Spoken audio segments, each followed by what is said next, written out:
देवाच्या नावानं, प्रभू रामचंद्राच्या नावानं जे काही चाललं आहे हे बिलाशीच आहे. बिलावर जरा काढून पहा, बिलावर काय आहे.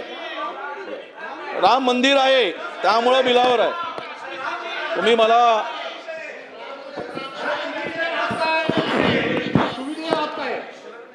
वडेट्टीवार साहेब आपण बोला. वडेट्टीवार साहेब आपण बोला. ना अध्यक्ष महोदय, बसून बोलू नका, बसून बोलू नका. माझी या सभागृहामध्ये हे बिल आणत असताना रामटेक मधील ह्या पवित्र मंदिराचं बिल मी मंत्री महोदय तुम्हाला त्यामध्ये दोष देत नाही. तुम्ही पापाचे वाटेकरी पण नाही याची कल्पना आम्हाला. परंतु प्रभू रामचंद्राचं नाव घेऊन अलीकडे झालेल्या घटनेमुळे हा स्पर्श थोडासा आम्हाला करावा लागला. काल एका महंतांनी सांगितलं ही चोरी किती कोटीची आहे. 1400 कोटीची चोरी आहे महोदय. त्या मंदिरात असू दे की या मंदिरात असू दे, 1400 कोटीची चोरी. लोकांचे आमदार खासदार विकत घ्याल नाही तर काय करावं.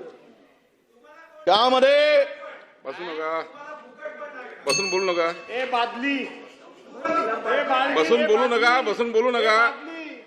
वडेट्टीवार साहेब, ए बादली, ओ वडेट्टीवार साहेब आपण बोला. चला वडेट्टीवार साहेब आपण बोला. ओ बालदीजी बसा खाली, बसा खाली, बसा. भास्कर जाधव साहेब, ओ भास्कर जाधव साहेब बसा, बसा बसा. बालदी साहेब खाली बसा. बालदीजी खाली बसा. अरे बाबा खाली बसा, खाली बसा. भास्कर जाधव साहेब बसून बोलू नका, बसून बोलू नका. वडेट्टीवार साहेब, वडेट्टीवार साहेब आपण हे करा ना या ठिकाणी. वडेट्टीवार साहेब, जर एखादी व्यक्ती, ओ वडेट्टीवार साहेब जर एखादी व्यक्ती बसून बोलू नका.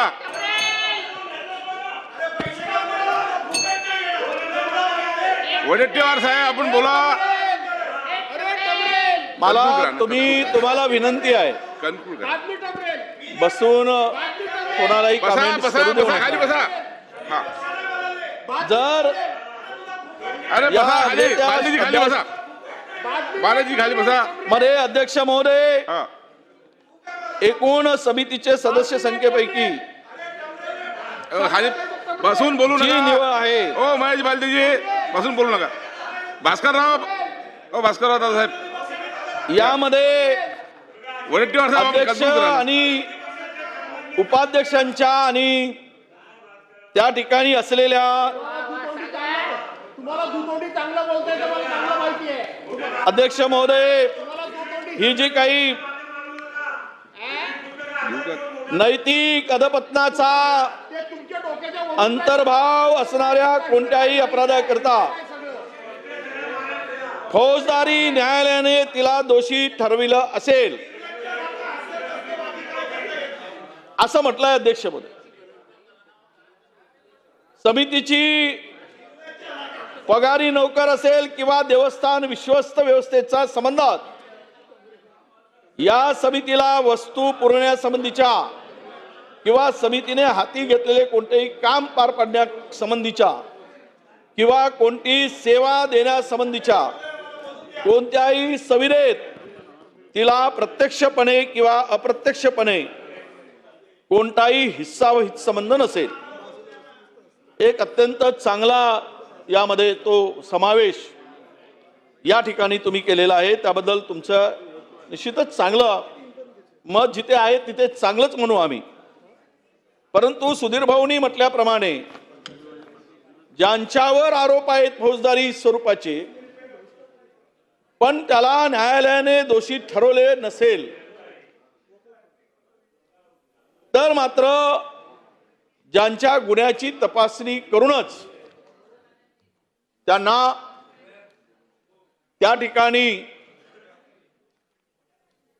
विश्वस्त म्हणून नेमलं पाहिजे. अध्यक्ष महोदय, असे कुठलेही अपराधी गंभीर स्वरूपाचे गुन्हे असलेले अशा व्यक्तींना गुन्हा सिद्ध होईचे वाट न पाहता त्याचं सर्टिफिकेट, त्याच्यावर कुठलेही गुन्हे नसतील अशा प्रकारच्या व्यक्तीलाच त्या ठिकाणी विश्वस्त म्हणून नेमावं अशी दुरुस्ती या ठिकाणी होईल असं मला वाटतं अध्यक्ष महोदय.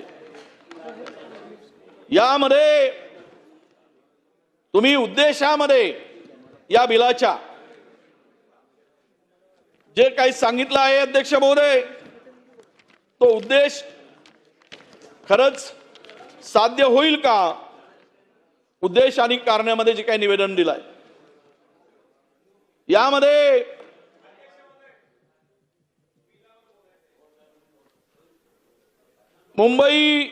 माननीय मुंबई उच्च न्यायालय नागपूर खंडपीठाने दिलेल्या आदेशानुसार न्यायालय धारक म्हणून काम करणाऱ्या उपविभाग अधिकारी रामटेक यांच्या देखरेखीखाली आतापर्यंत काम चालू होतं. मला एक सांगा, हे विश्वस्त मंडळ येण्यापूर्वी तुम्ही आता अस्तित्वात आणताय, आतापर्यंत अधिकाऱ्यांच्या उपस्थितीत हे मंडळ होतं. त्यामध्ये काही घांदड झालं काय?